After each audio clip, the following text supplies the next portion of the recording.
Let's bring in Congressman Adam Schiff, who represents the 28th District and is the chairman of the House Intelligence Committee. And great to have you in the studio for the first time in a year and a half. Good to see you. It is great to be seeing you in 3 dimensions. It's awesome. I know, no weird Zoom delays. Nice. So, all right, so let's begin with this. The Pentagon's move today and this push for vaccines. What more should be done? Should there be more vaccine mandates? How do we get this thing done?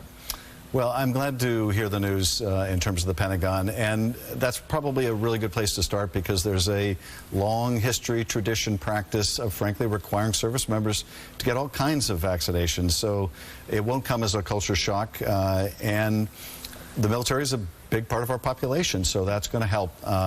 But also federal employees, making it really important, essential for people to get vaccinations, or they'll have to go through constant testing. People want to travel as part of work, they're going to have to get vaccinated. And I think once the FDA makes formal approval, so it's not just an emergency approval, I'm hoping a lot of private employers and others will follow suit.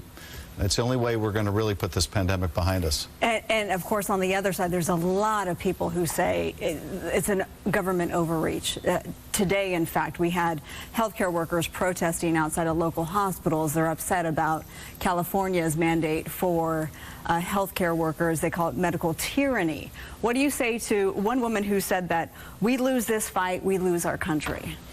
Well, I would say, look, people have a right to take risks for themselves. They don't have a right to expose other people to risks. And so on the House floor, for example, the House physician recommended that we go back to wearing masks. There are, I guess the last estimate is half of my Republican colleagues in the House will not get vaccinated or have not been vaccinated. They're making a judgment about spreading the virus to those of us who have been vaccinated, who might bring it home to their kids who can't get vaccinated. Well, they shouldn't be able to put our kids at risk, or their neighbors or their friends. And so we all have a social responsibility. And at a time when around the world people are desperate to get the vaccine, we shouldn't be complaining that we have it and ought to make use of it. We've seen a lot of hesitancy with Republicans versus Democrats, but we also have seen a lot of hesitancy in the African-American community specifically, with much lower vaccination rates. How do you do that? How do you fix that? Because that's not just a Republican issue, that's the Democratic base. No, and look, I mean, there are a lot of people who are vaccine hesitant, and it's not a political issue for them. Some have been exposed to bad information online, just plain flat-out wrong information. Others are concerned that they might have a reaction to the vaccine. The only antidote to that is pushing out good information. And in the black community, look, there's a real sinister history of vaccination in the black community that was designed for really illicit purposes. So I can understand the hesitancy. We need to overcome that. And the good news is we're starting to overcome that. So vaccination rates in the black community are going up compared to other communities, and the disparity is decreasing.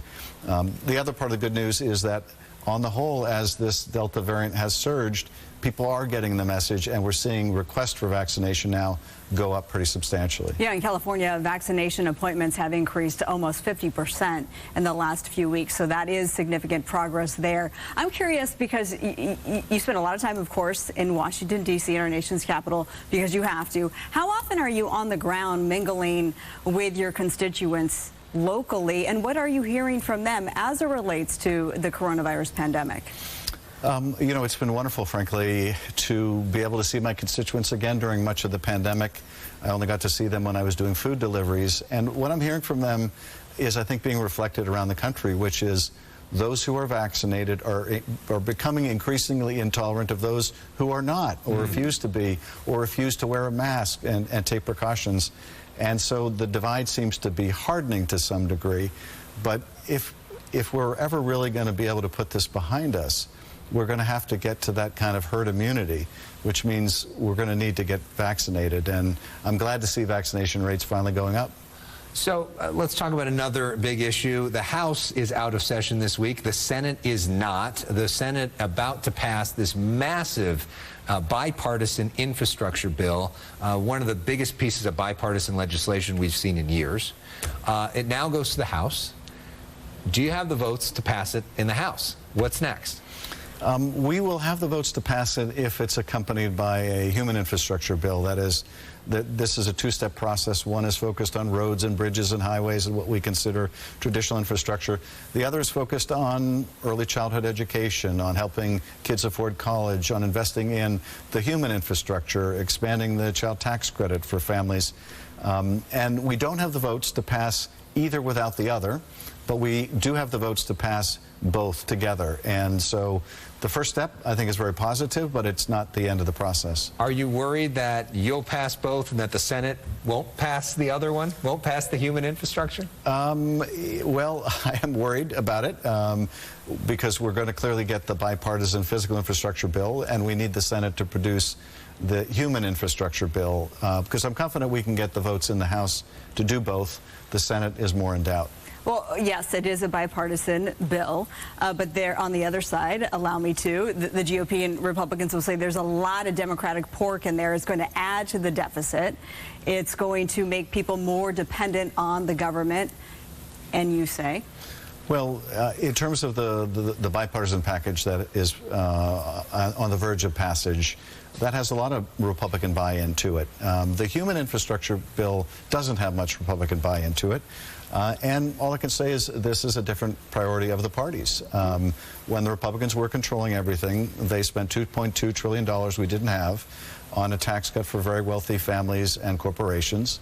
We're choosing to invest a similar amount in early childhood education and helping kids pay for college and helping lift people out of poverty and helping working families. So it's a different priority for our party, one I'm proud of, frankly, but it does mean that it's going to be a tough legislative process. Still to come, where are we in the House when it comes to the hearing into the insurrection? Will the panel call on President Trump, former President Trump, to testify?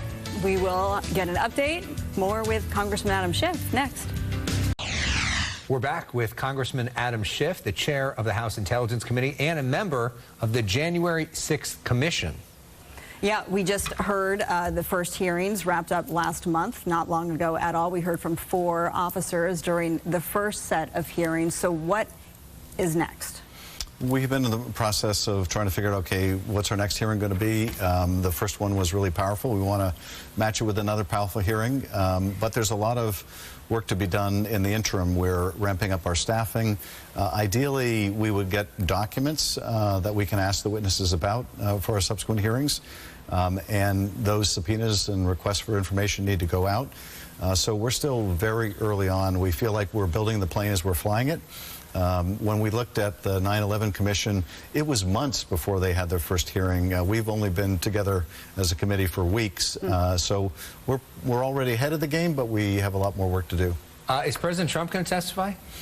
I don't know. The chairman hasn't made that decision yet. We are obviously talking about how do we get information about what the former president knew, what others in the administration knew before January 6th, about the presence, for example, of white nationalist groups, of the propensity for violence that day, what was going on in the White House during the attack, why wasn't the National Guard called in earlier. Lots of questions we have about what was going on in the White House, and he may very well be a relevant witness. Is there interest in calling Kevin McCarthy, Jim Jordan, other members of Congress who were in communication with President Trump that day? And what would the legal precedent be for doing that?